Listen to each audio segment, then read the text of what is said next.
San Adalberto de Praga. Cada 23 de abril, la Iglesia Católica recuerda a San Adalberto de Praga, obispo y mártir. Martirologio romano. San Adalberto Bogtech, obispo de Praga y mártir, que aguantó dificultades en bien de aquella iglesia, y por Cristo llevó a cabo muchos viajes, trabajando para extirpar costumbres paganas, pero al ver el poco resultado obtenido, se dirigió a Roma, donde se hizo monje, pero finalmente, vuelto a Polonia, e intentando atraer a la fe a los prusianos, en la aldea de Tenkitten, junto al Golfo de Gdańsk, fue asesinado por unos paganos, año 997. Aún era niño cuando una enfermedad que lo puso a las puertas de la muerte le hizo ver la seriedad de la vida. El problema de su salvación se le presentaba con una insistencia alarmante, y ante él parecíanle verdaderas naderías la belleza angélica de su cuerpo, de todo el mundo alabada, la nobleza de su familia, una de las más poderosas de Bohemia, y la gloria de su saber,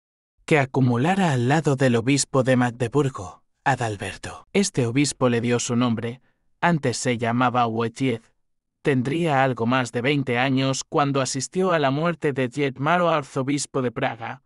Dietmaro había sido uno de aquellos pastores mundanos que tanto abundaron en aquella época. Al llegar su última hora, el aguijón de la conciencia le atormentaba sin piedad. «Mísero de mí», exclamaba, «cómo he perdido mis días, cómo me ha engañado el mundo prometiéndome larga vida, riquezas y placeres». Así hablaba, en medio de los estertores de la agonía, con la voz ronca y entrecortada, con los ojos extraviados y convulsos los rasgos de su rostro. Cuando murió, parecía sumido en el abismo de la desesperación. El joven Adalberto salió de la estancia transformado. La sacudida que aquel espectáculo causó en su sensibilidad eslava fue tal que desde entonces las palabras del moribundo parecían resonar constantemente en sus oídos. La vida se le presentó con los más negros colores, y en sus ojos claros empezó a dibujarse una trágica inquietud. Inmediatamente dejó su túnica de seda, se vistió de un saco grosero, se echó ceniza en la cabeza y empezó a caminar de iglesia en iglesia, postrándose ante las reliquias de los santos y de hospital en hospital, visitando a los enfermos. En esta forma lo encontraron cuando lo sentaron en la silla episcopal de Praga.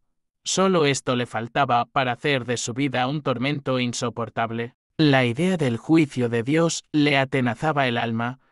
Es fácil, decía, llevar una mitra de seda y un báculo de oro. Lo grave es tener que dar cuenta de un obispado al terrible juez de vivos y muertos. Vivía triste y como dominado por una impresión de terror. Diríase que pendía sobre su cabeza el filo de una espada. Y efectivamente, algo más aterrador que una espada de fuego le abrumaba sin cesar, era la duda pavorosa de si llegaría a salvarse. El enigma sombrío le estremecía, le atormentaba y consumía sus carnes. Cuentan que jamás se le vio reír. A los que le preguntaban por qué, teniendo un obispado tan rico que le hacía uno de los más poderosos príncipes del imperio, no reservaba algunas rentas para los lícitos placeres, contestaba él con una lógica inquietante. ¿No os parece una locura hacer piruetas al borde de un abismo? No deja de causarnos extrañeza, después de haber sido predicada la suavidad del Evangelio, esta atmósfera de terror en que vive uno de sus más puntuales seguidores. Pero Dios tiene muchas vías para llevar al cielo a sus escogidos, y en el siglo X, tan disoluto y gangrenado por el crimen, convenía la aparición de esta figura ejemplar. Entonces alcanzó toda su realidad aquella palabra de Cristo: «El mundo se alegrará y vosotros os contristaréis». Pero el mundo, que perdona fácilmente su virtud a algunos santos, porque la juzga más suave, más humana, más condescendiente, guarda un odio irreconciliable para aquellos que directamente, con sus palabras o con su conducta, se oponen a sus alegrías insensatas. Y Adalberto era, en su vida y en sus palabras, lo que era en su rostro. Sus súbditos yacían en la barbarie, sin más que el nombre de cristianos, y él tenía un temple incapaz de ceder. Predicaba, reprendía, excomulgaba, y la gente no veía más que la dureza de su palabra. No veía que todas las rentas de sus tierras se las llevaban los mendigos y los enfermos. Su rigidez de acero se estrelló contra el salvajismo del pueblo. 3 veces dejó su episcopado por juzgar inútil su labor, y otras tantas lo volvió a tomar por consejo de los sumos pontífices. En uno de estos intervalos vistió la cogulla benedictina en el monasterio de San Bonifacio, de Roma, disfrazado con la máscara de la humildad y de la sencillez.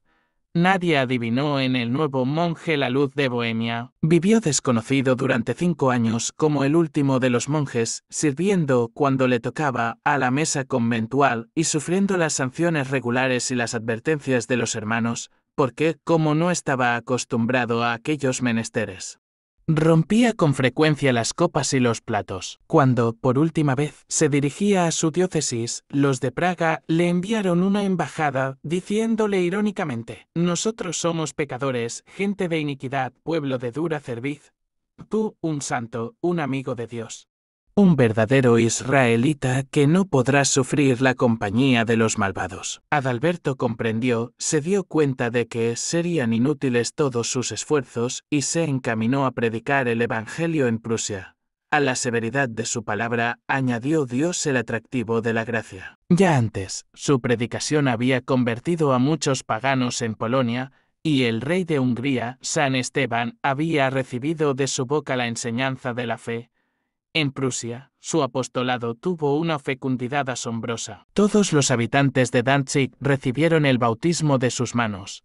Para atraerlos más fácilmente, se vistió como las gentes de aquella tierra, adoptó su manera de vivir y aprendió su lengua. Haciéndonos semejantes a ellos, decía, cohabitando en sus mismas casas, asistiendo a sus banquetes, ganando el sustento con nuestras manos y dejando crecer, como ellos, nuestra barba y nuestra cabellera, los ganaremos mejor para Cristo. Los infieles se alarmaron y le persiguieron de pueblo en pueblo.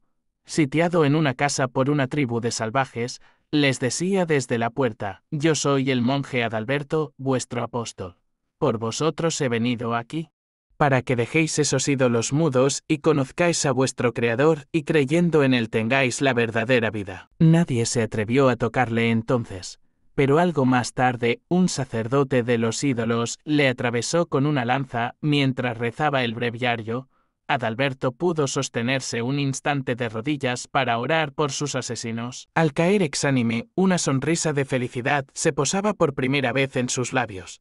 Su alma, inundada de gloria, volaba hacia Dios, descifrado ya el capital enigma que tantas veces le ensombreciera. Habíase cumplido la promesa del Salvador: «Vuestra tristeza se convertirá en gozo, y vuestro gozo nadie os lo podrá arrebatar».